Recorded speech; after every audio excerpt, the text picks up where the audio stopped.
સાસુ વહુની કથા. કનકપુર નામે એક ગામ, તે નદી કિનારે આવેલું હતું. તેમાં મણિબેન તેમના દીકરા બહુ સાથે રહે. સવાર પડતા દીકરો ખેતરો જાય, દીકરીને ઘરનું બધું કામકાજ કરે. મણિબેન આખો દિવસ નવરા એટલે આજુબાજુ પડોશમાં જઈને વાતો કરે, ઘર બેઠા પાડોશીને બોલાવી ગપ્પા હાંક્યા કરે. આમ આખો દિવસ પૂરો કરે. તેને ધર્મ ધ્યાનમાં બહુ રસ હતો ને ગપ્પા મારવામાં વાતો કરવાથી એકા હતા. તેમના દીકરાની વહુનું નામ મેના હતું. મેના ઓછું બોલતી, ઘરના કામકાજમાંથી ડૂબી રહેતી, સમય મળે ધર્મ ધ્યાન કરતી. એવામાં પુરુષોત્તમ માસ આવે. મણિબેને પુરુષોત્તમ માસનું વ્રત પણ નક્કી કર્યું. મારી સાસુ વ્રત કરે છે, મારું સાસુ વ્રત કરનાર છે, તે જાણી મેનાએ પણ વ્રત કરવા વિચાર્યું. પછી પણ સાસુને આ બાબત જણાવી. આથી મણિબેન ગુસ્સે થઈને છણકો કરીને બોલ્યા, મોટી જોઈ ભક્તાણી, ઘરમાં બેસી ધર્મ ધ્યાન કરો, નદીએ નાહવાની કોઈ જરૂર નથી. મેના સાસુની નારાજગી સમજી ગઈ. તે મૌન રહી. તેણે મનોમન વ્રત કરવાનો સંકલ્પ કર્યો. મણિબેન રોજ વહેલા સવારે ઉઠી નદીએ સ્નાન કરવા જતા. નદીએ સ્નાન કરી કાંઠા ગરવાનું પૂજન કરતા, કથા વાર્તા ચાલતી હોય ત્યાં બેસી કથા વાર્તા સાંભળતા, બ્રાહ્મણને દાન દક્ષિણા આપતા.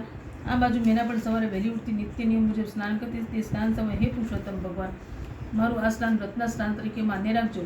આટલું કંઈ નાતા નાતા હે પુરુષોત્તમ ભગવાન, હે પુરુષોત્તમ ભગવાન કહ્યા કરી દે.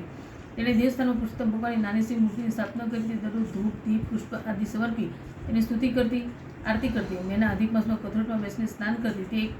તેણે કહેવત સાંભળ્યું કે મન ચંગા તો કથરોટ મેં ગંગા. તે ન્યાય દરરોજ કથરોટમાં બેસીને સ્નાન કરતી. લોટા વડે શરીર ઉપર પાણી રેડતી જાય અને પુરુષોત્તમ ભગવાનનું નામ રટણ કરતી જાય. એક દિવસ મણિબેન નદીએ સ્નાન કરવા ગયેલા. ત્યાં નારદનંદા તેની કાનની ચૂની પાણીમાં પડી ગઈ. તે ચૂની શોધવામાં તેણે ઘણી મથામણ કરી, પણ કંઈ હાથ લાગી નહીં. છેવટે કંટાળી નિરાશ વધીને ઘરે આવ્યા. હવે બન્યું કે મેના કથરોટમાં બેસીને નાહી રહી હતી. ત્યાંથી તેની નજર કાનની ચૂની પર પડી. તે તેણે લઈને ઘરમાં મૂકી. મણિબેન આવી ઘેર મેનાને પોતાની ચૂની પાણીમાં પડી ગઈ તેમ દર્શાવ્યું. ત્યારે મેનાએ કહ્યું, હું કથરોટમાં નાહતી હતી ત્યારે કથરોટમાંથી મને એક ચૂની મળે છે, તે તમે રાખો. મણિબેન તે ચૂનીને જોયું તો પોતાની ચૂની હતી. તે આશ્ચર્યમાં ગરકાવ થઈ ગયા, પણ કંઈ બોલ્યા નહીં. 5 દિવસ ગયા હશે કે નદીમાં નાતા નાતા મણિબેનના હાથની વીંટી સરકી જઈ પાણીમાં પડી. આ વખતે પણ મણિબેનને ઘણી શોધાશોધ કરી, પણ નાના બીજા ભાવિકોને પણ વાત કરી, પણ જે શોધવા લાગ્યા, પણ કોઈના હાથમાં વીંટી આવી નહીં. છેવટે થાકીને નિરાશ થઈને મણિબેન ઘરે આવ્યા. આ વખતે પણ મેનાને નાતા નાતા કથરોટમાંથી વીંટી મળી. તે વીંટી જોતા ખ્યાલ આવ્યો કે નક્કી આ વીંટી મારા સાસુની છે.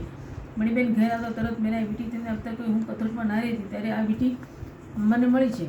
મણિબેન વીંટીમાં ઓળખી ગયા. તેઓ કંઈ પણ બોલ્યા નહીં. મારી વીંટી પાણીમાં પડી ગઈ છે. તેણે મનોમન વિચાર્યું, ચૂની અને વીંટી નદીના પાણીમાં પડે અને જ્યારે નીકળે તે કથરોટમાં આવી નક્કી કરી, આમાં કંઈ નક્કી ચડિતર છે. મેની વિદ્યા જાણતી લાગે છે, અગર તો તે ચૂડેલ હોય. આના વગર આમ બની શકે નહીં. મણિબેનના મનમાં ગભરાટ વાગતો. આ બહુ અમારું ધનુષ્ય કાઢી નાખશે, અમને શાંતિથી જીવવા નહીં દે. આ તો વાત છે, કાલે ઉઠીને તેનો છોકરો થાય, તેને આ ભરખી જાય તો અમારા વંશનો નાશ થાય છે. આના માટે અમારે કોઈ ઉપાય કરવો પડશે.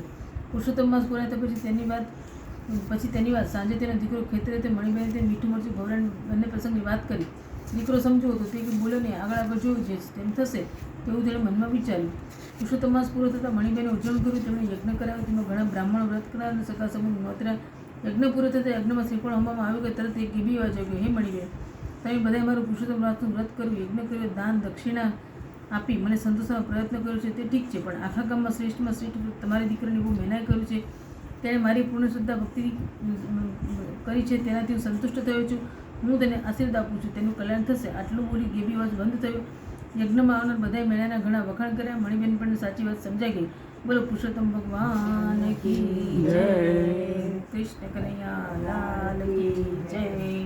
અચ્યુતમ કેશવમ શ્રી રામ નારાયણમ શ્રી કૃષ્ણ દામોદરમ શ્રી વાસુદેવમ હરે શ્રીધરમ માધવમ શ્રી ગોપિકા વલ્લભમ શ્રી જાનકી નાયકમ શ્રી રામચંદ્રમ હરે. રામકૃષ્ણ દેવ કી જય. કૃષ્ણ કનૈયા લાલ કી જય.